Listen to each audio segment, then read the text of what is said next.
Welcome to special focus.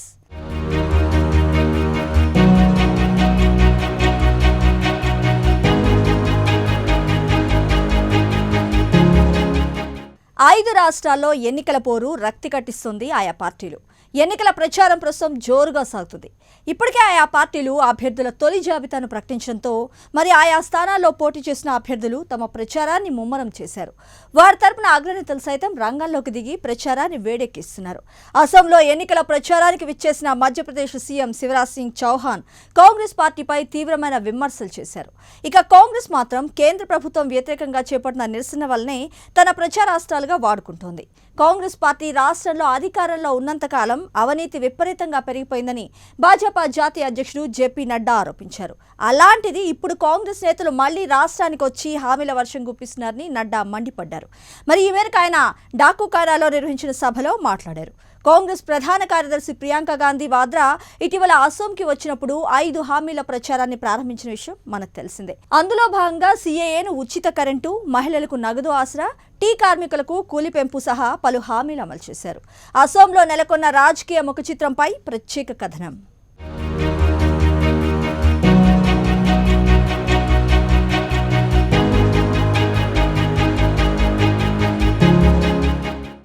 ఎన్నికలు జరపబోతున్న 4 రాష్ట్రాలు, ఒక కేంద్రపాలిత ప్రాంతంలో బీజేపీ ఖచ్చితంగా గెలిచే అవకాశం ఉందని అత్యధికులు పరిగణించే రాష్ట్రం అస్సాం. 126 స్థానాలుండే రాష్ట్ర అసెంబ్లీకి మరి ఈ నెల 27వ తేదీ, ఏప్రిల్ 1, 6వ తేదీల్లో 3 దఫాలుగా ఎన్నికలు జరగబోతున్నాయి. మరి దాదాపు అన్ని సర్వేలు అస్సాం మళ్లీ బీజేపీదే అని జోస్యం చెబుతున్నాయి. గత ఎన్నికల్లో అధికారంలోకి వచ్చినప్పటి నుంచి ఆదివాసీలతో సహా అన్ని వర్గాల్లోనూ చొచ్చుకుపోతూ సంక్షేమ పథకాలు అమలు చేస్తూ బీజేపీ తన పునాదిని పటిష్టపరుచుకుంది. అయితే ఆ పార్టీకి నిరుద్యోగం, ధరల పెరుగుదల వంటి అంశాలతో పాటు మరొక 2 ప్రధాన సమస్యలున్నాయి.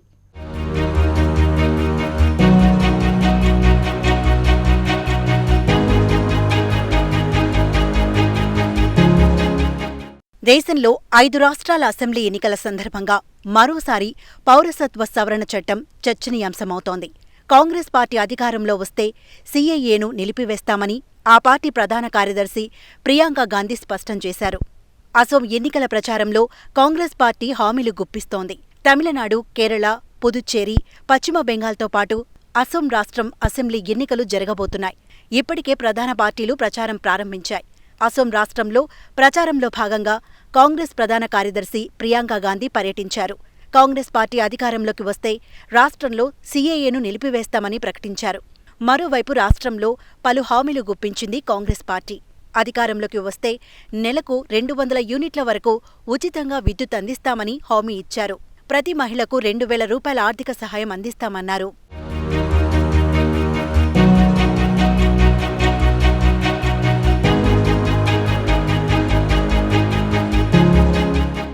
చివరకు దీన్ని రద్దు చేసి దేశవ్యాప్తంగా ప్రారంభం కాబోయే ఎన్ఆర్సీలో అస్సాంను కూడా చేర్చామని ఆర్థిక మంత్రి హిమంతా బిశ్వశర్మ కోరాల్సి వచ్చింది.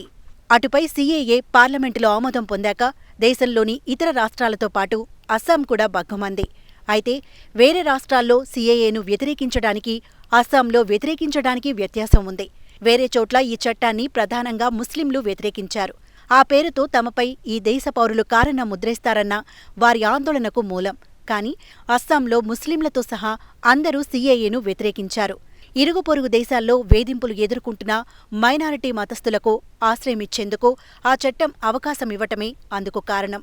ఈ చట్టం మాటున బంగ్లాదేశ్లో ఉండే హిందువులు తమ రాష్ట్రానికి వెల్లువలా వస్తారని స్థానికుల భయం. అస్సామేతరులెవరూ ఉండటానికి వీల్లేదని వారి వాదన. ఈ విషయంలో గత 4 దశాబ్దాలుగా ఉద్యమాలు సాగుతూనే ఉన్నాయి. ఆ ఉద్యమాలే అసోం గణ పరిషత్ ఏజీపీ ఆవిర్భావానికి దారితీశాయి. బీపీఎఫ్, బీజేపీ కూటమికి దూరం కావటానికి కూడా ఆ పార్టీకి సీఏఏపై ఉన్న వ్యతిరేకతే కారణం. కూటమిలోని మరో ప్రధాన భాగస్వామి అసోం గణ పరిషత్ ఏజీపీలోనూ సీఏఏకు పార్టీ అధికారికంగా మద్దతిస్తున్న పార్టీ సీనియర్ నేత, మాజీ ముఖ్యమంత్రి ప్రఫుల్ల కుమార్ మహంతా తీవ్రంగా వ్యతిరేకిస్తున్నారు.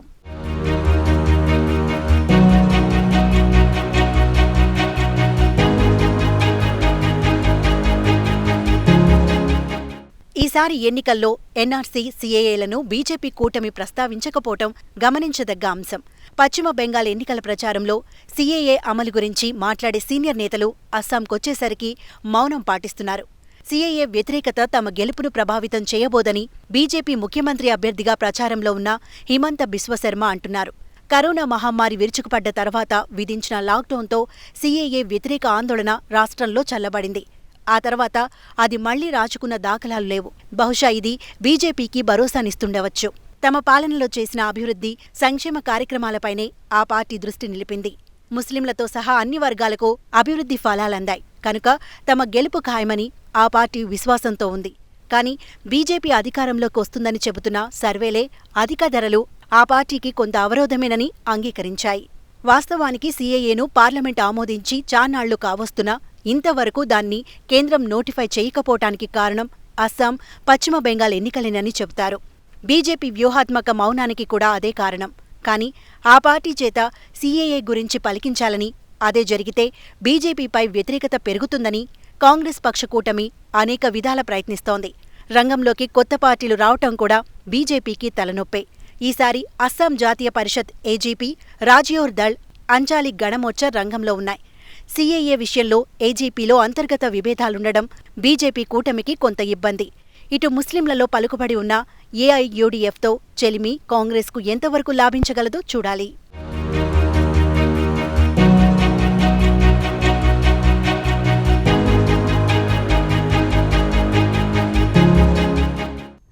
ఎన్నికల సమయంలో ప్రజా ప్రయోజన అంశాలు చర్చకు రావడం ఈ మధ్యకాలంలో బాగా తగ్గింది. నాయకులు ఒకరిపై ఒకరు విసురుకునే సవాళ్లు, సంచలనాత్మక ప్రకటనలు, ఇరుగు పొరుగు దేశాలతో ఉండే సంబంధాలు వగైరా ప్రాధాన్యతకు వస్తున్నాయి. కానీ అస్సాం అందుకు భిన్నం. ఎవరెంత కాదనుకున్నా అక్కడ స్థానిక సమస్యలే ప్రాధాన్యత సంతరించుకుంటాయి. తమ ప్రయోజనాలకు ఏ రూపంలోనైనా విఘాతం కలుగుతుందంటే అస్సాం భగ్గుమంటుంది. అది ఒక రకంగా మేలు కలిగించే అంశమైనా భిన్న జాతులు నివసించే అస్సాంలో అది ఒక్కోసారి శాంతి భద్రతల సమస్యను సృష్టిస్తుంది. ఏదేమైనా ఈసారి అస్సాం ఎవరి పక్షం వహిస్తుందనేది ఉత్కంఠ రేపే అంశం.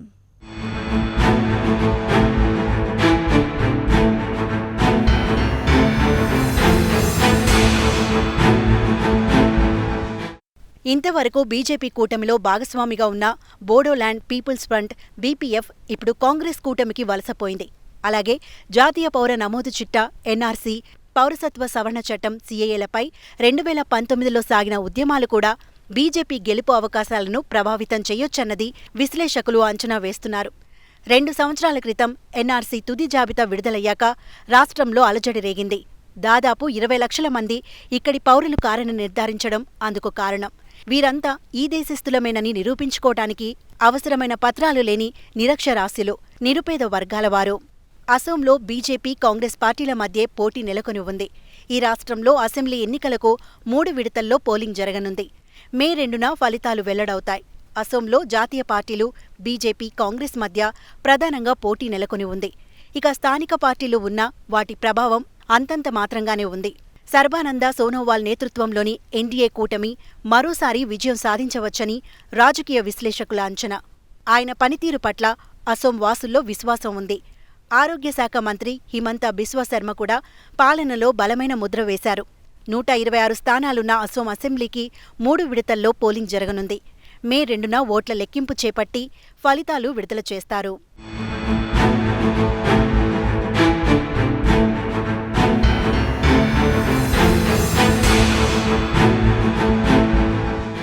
ఐదేళ్ల నుంచి రాష్ట్రంలో తేయాకు మహిళా కార్మికుల దినసరి వేతనం పెరగడం లేదని ప్రియాంక గాంధీ మండిపడ్డారు. కాంగ్రెస్ పార్టీ విజయం సాధిస్తే తేయాకు మహిళా కార్మికులకు దినసరి వేతనం 365 రూపాయలు చేస్తామన్నారు. రాష్ట్రంలో 5 లక్షల ప్రభుత్వ ఉద్యోగాలు కల్పిస్తామని చెప్పారు. అసోం మహిళల భవిష్యత్తుకు ఈ ఎన్నికలు చాలా కీలకమని అభివర్ణించారు. అసోంలో మహిళలపై చాలా దాడులు జరుగుతున్నాయని, ప్రస్తుత ప్రభుత్వం మహిళల రక్షణకు ఎటువంటి చర్యలు తీసుకోలేదని ధ్వజమెత్తారు.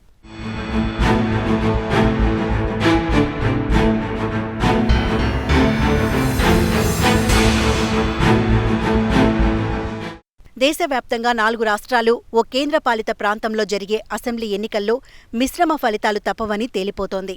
అస్సాం, పుదుచ్చేరిలో మాత్రమే బీజేపీకి విజయ అవకాశాలు కనిపిస్తుండగా బెంగాల్, తమిళనాడు, కేరళలో విపక్షాలు సత్తా చూపబోతున్నాయి. దీంతో ఈ 5 అసెంబ్లీ ఎన్నికల ఫలితాలు దేశ రాజకీయాలపై తీవ్ర ప్రభావం చూపబోతున్నట్లు అర్థమవుతోంది.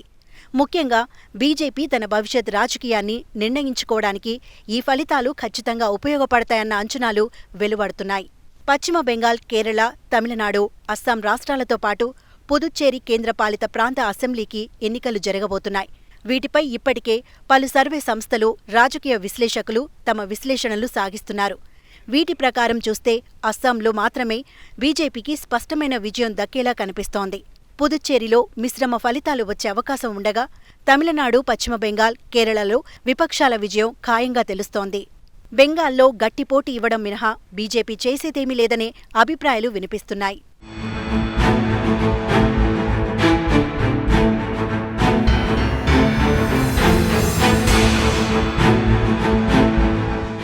దేశ రాజకీయాల్ని నిర్దేశించే ఫలితాలు ప్రస్తుతం దేశవ్యాప్తంగా కేంద్ర ప్రభుత్వ విధానాలపై వ్యతిరేకత కనిపిస్తోంది.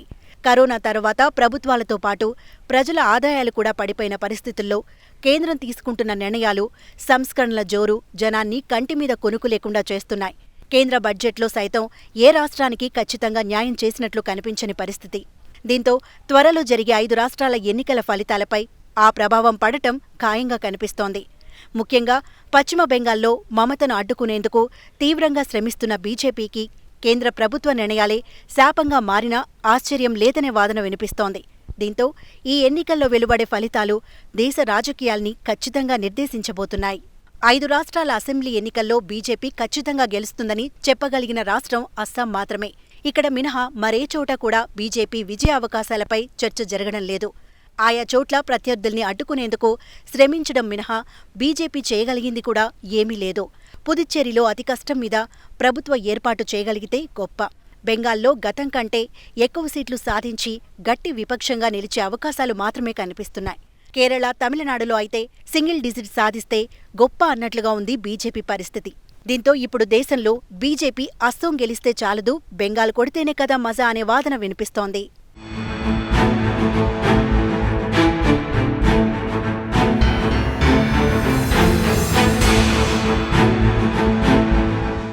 Take a small break in Special Focus.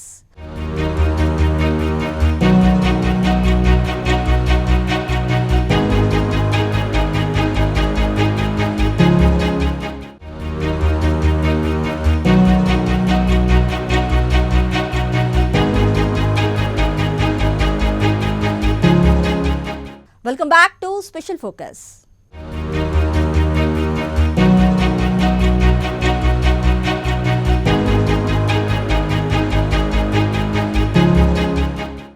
సాధారణంగా రాజకీయ నాయకులు ఎన్నికలప్పుడే ప్రజల దగ్గరకు వెళ్తుంటారు. అసోంలో అలాగే సత్రాల దగ్గరకు నేతలు క్యూ కడుతున్నారు. అసోంలో బీజేపీ, కాంగ్రెస్ కూటముల మధ్య పోరు హోరాహోరీగా నడుస్తుంది. 2 పార్టీలు ఓటర్లను ఆకట్టుకునే ప్రయత్నాలు ముమ్మరం చేశాయి. ఈ పరిస్థితిలో రాష్ట్రంలోని నాగావ్ ప్రాంతంలో ఉన్న భర్తద్రవ సత్రం అనే మఠం ఇప్పుడు రాష్ట్ర రాజకీయాలకు కేంద్ర బిందువుగా మారింది. ఇది ఒక వైష్ణవ సన్యాసి సంఘ సంస్కర్త శ్రీమంత శంకరదేవుని జన్మస్థలం. కొన్ని రోజుల కిందట కేంద్ర హోంమంత్రి అమిత్ షా ఇక్కడ ఒక సుందరీకరణ ప్రాజెక్టును ప్రారంభించారు. ఈ ప్రాంత అభివృద్ధికి 188 కోట్లు కేటాయించినట్లు వెల్లడించారు. కాంగ్రెస్ పార్టీ కూడా అసోం బసావోన్ అహోకు ప్రచారంలో భాగంగా ఇక్కడి నుంచే బస్సు యాత్రను ప్రారంభించింది.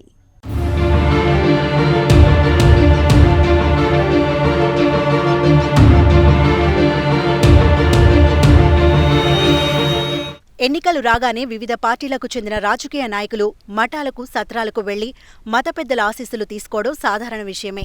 ఉత్తర భారతంతో పాటు కర్ణాటకలో ఇలాంటి మఠాలకు పార్టీలు, నాయకులు ఎంతో ప్రాధాన్యమిస్తారు. అసోంలో కూడా ఇదే పోకడ కనిపిస్తోంది. ఎన్నికల ప్రచారంలో భాగంగా ప్రియాంక గాంధీ లక్ష్మీపూర్లోని సత్రానికి వెళ్లారు. ఇది శంకరదేవుడి శిష్యుడు శ్రీమంత మాధవదేవుని జన్మస్థలం కావడం విశేషం. ప్రస్తుతం ఎన్నికల ప్రచారంలో అన్ని పార్టీలు ఈ సత్రాలు లేదా మఠాల జపం చేస్తున్నాయి. అహోంల పాలనా కాలంలో సత్రాలకు భారీగా విరాళాలు లభించాయి. భూములు, డబ్బు రూపంలో వీటికి విరాళాలు అందాయి. దీంతో వీటి నిర్వహణకు ప్రభుత్వాలపై ఆధారపడాల్సిన అవసరం రాలేదు. అప్పట్లో సత్రాలు రాజకీయ నియంత్రణకు సంబంధం లేకుండా పనిచేసేవి. కానీ ఇప్పుడు పరిస్థితులు మారాయి. ప్రభుత్వాలు ఇచ్చే గ్రాంట్ల కోసం కొన్ని సత్రాలు ఎదురుచూస్తున్నాయి. దీంతో రాజకీయ మద్దతు వీటి నిర్వహణలో ప్రధాన అంశంగా మారుతోంది.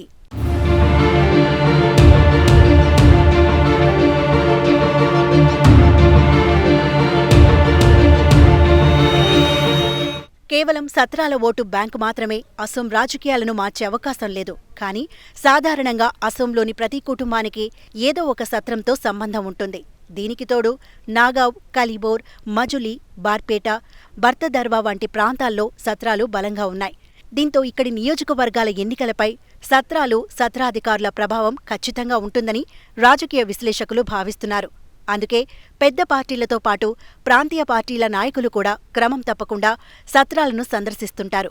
వైష్ణవ సాంప్రదాయానికి, శంకరదేవుడి సిద్ధాంతాలకు, అస్సామీ సాంప్రదాయాలకు విధేయులుగా ఉంటామని చెప్పుకుంటారు.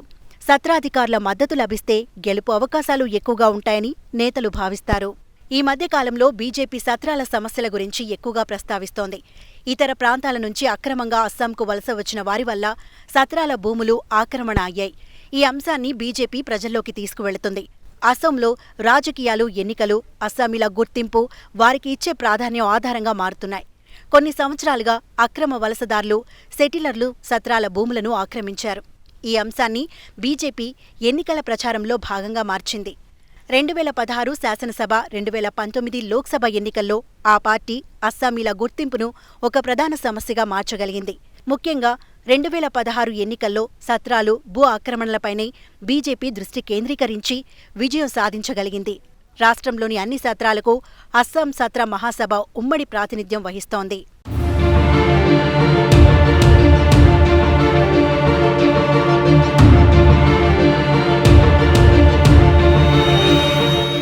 రెండు 2016లో రాష్ట్రంలో బీజేపీ అధికారంలోకి వచ్చింది. ఆ తర్వాత సత్రాల భూములను కాపాడేందుకు ప్రభుత్వం అనేక చర్యలను చేపట్టింది. ఆక్రమణలకు గురైన భూములను తిరిగి స్వాధీనం చేసుకునేందుకు శాసనసభలో ఒక బిల్లును ప్రవేశపెట్టింది. సత్రాల అభివృద్ధి పథకాల కోసం ఎన్నో ప్రాజెక్టులను ప్రారంభించింది. అస్సాం దర్శన్ పథకంలో భాగంగా గతేడాది 8,000 సత్ర నామ్ఘర్లకు 2.5 లక్షల చొప్పున అందిస్తామని ప్రభుత్వం ప్రకటించింది. కానీ సత్రాల భూముల వివాదాన్ని మతపరమైన అంశంగా కాకుండా ఆర్థిక అంశంగా చూడాలని కొంతమంది విశ్లేషకులు చెబుతున్నారు. అసోంలో వరదల కారణంగా ఇళ్లు కోల్పోయిన వారు ఈ భూముల్లో నివాసాలు ఏర్పాటు చేసుకున్నారు. వీటన్నింటినీ పరిశీలిస్తే ప్రస్తుత ఎన్నికల్లో సత్రాలు రాజకీయాలకు కేంద్ర బిందువుగా ఉన్నాయనుకోవచ్చు.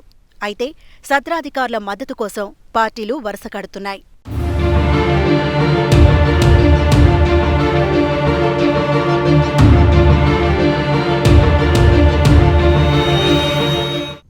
రాష్ట్రానికో వ్యూహం, ప్రాంతానికో పథకం రచిస్తూ ఎన్నికల సంగ్రామంలో దిగుతున్న భారతీయ జనతా పార్టీ మరి ఈసారి అసోంలో అనుసరిస్తున్న వ్యూహం ఆసక్తికరంగా ఉంది. ముఖ్యమంత్రి అభ్యర్థి ఎవరనేది గుంభనంగా ఉంచుతుంది. మామూలుగా అధికారంలో ఉన్న రాష్ట్రాల్లో ఇప్పటికే పదవిలో ఉన్న ముఖ్యమంత్రిని కాదంటం కాస్త కష్టమైన పనే. కానీ ఈసారి బీజేపీ తెలివిగా తమ ముఖ్యమంత్రి అభ్యర్థి పలానా అని స్పష్టం చేయకపోవటం విశేషం. అసోంలో మళ్లీ గెలిస్తే ఇప్పుడున్న సీఎం సర్వానంద సోనోవాల్కే ఆ పీఠం అప్పగిస్తామని బీజేపీ ఎక్కడా చెప్పకపోవడం రాజకీయంగా ఆసక్తి కలిగిస్తున్న అంశం.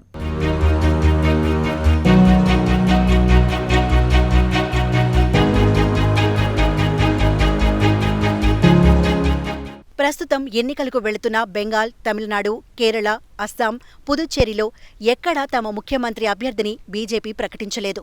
కానీ మిగిలిన వాటికి అస్సాంకు తేడా ఉంది. అస్సాంలో తప్పిస్తే ఎన్నికలు జరుగుతున్న ఈ చోట్ల ఎక్కడా బీజేపీ అధికారంలో లేదు. కాబట్టి వాటి సంగతి అర్థం చేసుకోవచ్చు. కానీ ఇప్పటికే అధికారంలో ఉండి ముఖ్యమంత్రి అభ్యర్థి ఉన్న చోట కూడా గెలిస్తే ఎవరవుతారనేది ముందే ప్రకటించకుండా ప్రచార పర్వాన్ని కొనసాగిస్తున్నారు కమలనాథులు. 2016లో అధికారంలోకి వచ్చిన తర్వాత అప్పటి కేంద్ర మంత్రి సర్బానంద సోనోవాల్ను ముఖ్యమంత్రిగా నియమించారు. 5 ఏళ్లుగా ఆయనే కొనసాగుతున్నారు. ఈ ఎన్నికల్లో భాజపా తిరిగి అధికారంలోకి వస్తే సోనోవాల్నే తిరిగి ముఖ్యమంత్రిగా నియమిస్తామని బీజేపీ ఎక్కడా చెప్పడం లేదు. సాధారణంగా అధికారంలో ఉన్న పార్టీపై ప్రజల్లో ఎంతో కొంత వ్యతిరేకత సహజం. ఆ పార్టీ ముఖ్యమంత్రికి కూడా అది వర్తిస్తుంది. ఇక్కడే బీజేపీ అప్రమత్తంగా వ్యవహరిస్తోంది. సర్బానంద సోనోవాల్నే మళ్లీ ముఖ్యమంత్రి అభ్యర్థిగా ప్రకటిస్తే ప్రజల్లో వ్యతిరేకత వచ్చే ప్రమాదం ఉందని, అలాగని కొత్తవారి పేరు తెరమీదకు తెస్తే పార్టీలో గ్రూపు తగాదాలు చెలరేగి ఎన్నికల్లో గెలుపుపై ప్రభావం చూపిస్తాయని భాజపా భావిస్తోంది. అందుకే ప్రస్తుతానికి సీఎం ఎవరనేది చెప్పకుండా గుంభనంగా నడిపిస్తోంది.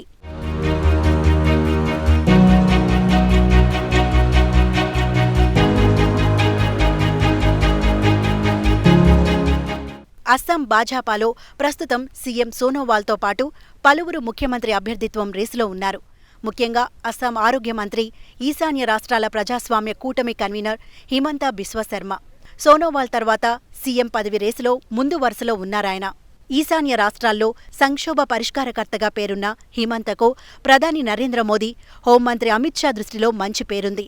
మణిపూర్లో బీజేపీ ప్రభుత్వం ఏర్పాటు చేయడం సహా ఇటీవలే జరిగిన బోడోల్యాండ్ ప్రాదేశిక ప్రాంత ఎన్నికల్లో బోడోల్యాండ్ పీపుల్స్ ఫ్రంట్తో స్నేహాన్ని తెంచుకొని ఆ ప్రాంతంలో గట్టిపట్టున్న యునైటెడ్ పీపుల్స్ పార్టీ లిబరల్తో భాజపాకు పొత్తు కుదర్చడంలో హిమంత కీలక పాత్ర పోషించారు.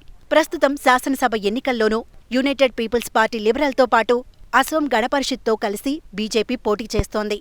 ఎన్నికల్లో విజయం సాధిస్తే హిమంత బిశ్వశర్మ పేరు కూడా బీజేపీ తెరమీదకు తెచ్చే అవకాశం ఉంది. అనేక రాష్ట్రాల్లో ముఖ్యమంత్రుల ఎంపికలో బీజేపీ అనూహ్య నిర్ణయాలే తీసుకుంటోంది. అసోంలో కూడా ఎన్నికల్లో గెలిస్తే ప్రస్తుత సర్బానంద సోనోవాల్కే తిరిగి సీఎం పదవి అప్పగిస్తుందా? హిమంత బిశ్వశర్మను సీఎంను చేస్తుందా? లేక మరేదైనా అనూహ్య పేరును తెరమీదకు తెస్తుందా అన్నది చూడాలి.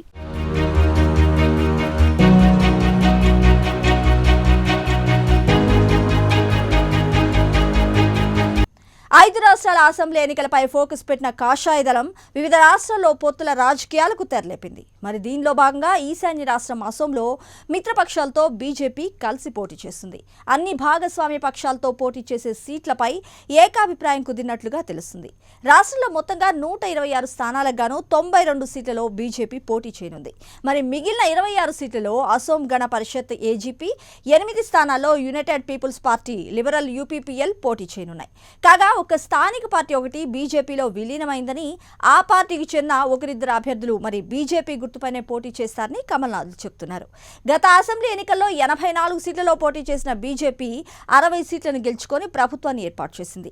2011లో గెలిచిన స్థానాల కన్నా 55 ఎక్కువ స్థానాలను ఖాతాలో వేసుకోవడం విశేషం. మరి ఇప్పుడు ఎవరి ఖాతాలో ఎన్ని సీట్లు వస్తాయో సీసీఏ